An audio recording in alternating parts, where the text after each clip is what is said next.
Hello, I'm Diane Carroll. Please join me in viewing the life and times of Lydia Mariah Child, an American icon.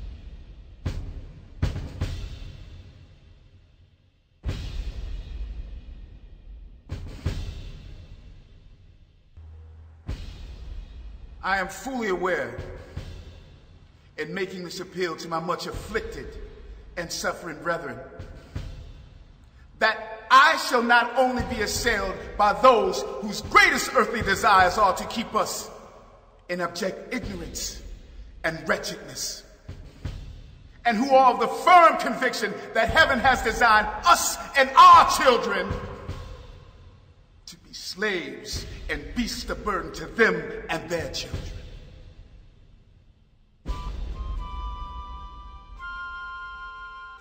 And our children to be slaves and beasts of burden to them and their children. Slaves, slaves, slaves, slaves, slaves, slaves.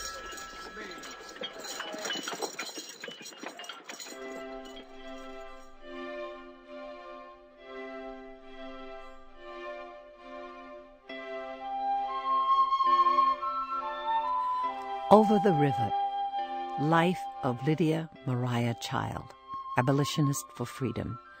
A story about one great American who just happened to have been a woman, with an undying commitment to abolish what was contrary to freedom in America, the existence of slavery.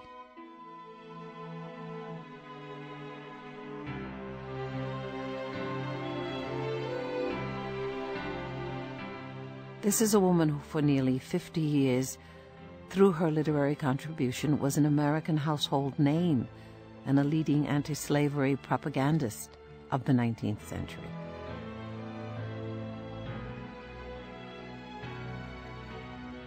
Outside the circle of surviving abolitionists, she was only given brief public mention in obituary notices in Boston and New York newspapers, chronicling her career.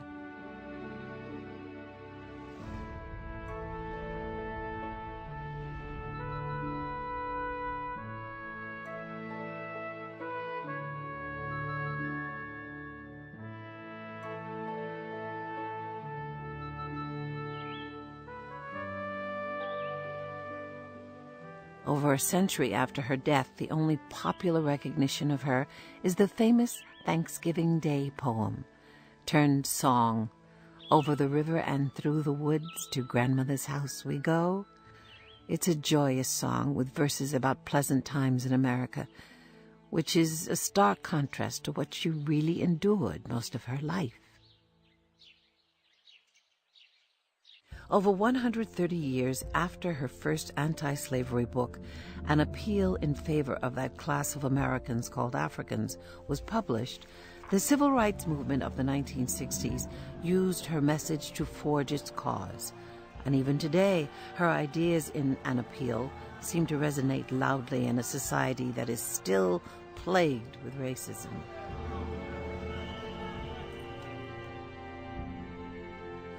Written in 1833, the appeal called for ending all forms of racial discrimination, from lifting employment bans and integrating schools to abolishing anti-miscegenation laws. Child's appeal remains relevant because it not only discusses America's social ills, but it also gives remedies by practicing tolerance and racial equality. The great mystery of her life is, how did Lydia Mariah Child survive against all odds to pursue such an unpopular cause? A group of feminist scholars, women, had challenged the National Historical Publications Commission on the ground that they existed only to publish presidential papers. You know, and some of those run for 10, 15, 20, or 30 volumes. Quite costly, quite expensive to research. And yet they'd never done a woman, and women had not yet been elected president, and no one knew when, if ever, that would happen. So they thought that was an unfair use of taxpayers' money, since women pay taxes too. So the answer of the commission was, well, why don't you people get together and tell us, prepare a list of women you think worthy of a grant. They did that, and since they alphabetized the list, lo and behold, Child, beginning with C, was at the head of the list. And so promptly the University of Massachusetts decided to apply for a grant from the same commission that pays for the presidential papers to do it, and luckily they got the grant, and I was, together with my women colleagues, were able to do the first book under those conditions. She was somebody who was working on issues that were still so extremely relevant to us today. The issue of race has not gone away. In fact, it's become increasingly important. And what interested me in Child was that she was a white person who really believed in equality, who was willing to put her life on the line, to make sacrifices to bring racial equality about. And I felt that both white youth, white people, and black people needed to be aware of this kind of role model. That often the more one learns about American history, the more disillusioned one gets with many of the leading figures like Thomas Jefferson. I think there were three major things that she was involved in. One, obviously, the one she's best known for is abolitionism. The second was trying to have Native Americans be treated decently in their land and to have an opportunity to integrate into the mainstream of American society. And then third, and this was something that she was more ambivalent about, to have women have economic, political, socio-cultural rights, and particularly as she got later in her life. The key underlying all of these is her belief that people should be judged as individuals, not as members of groups or of classes, as she put it. That whenever you make a choice about how to treat somebody, it should be in relation to who that individual is. Oh, I'm impressed because she was a woman way ahead of her time.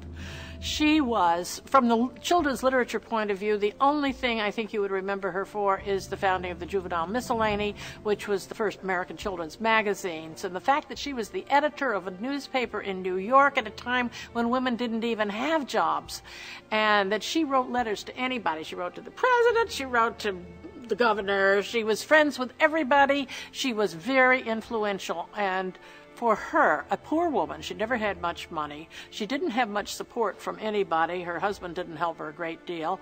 To achieve as much as she achieved in her life showed a character of extreme strength and beliefs that carried her forward that were so strong that you couldn't stop her.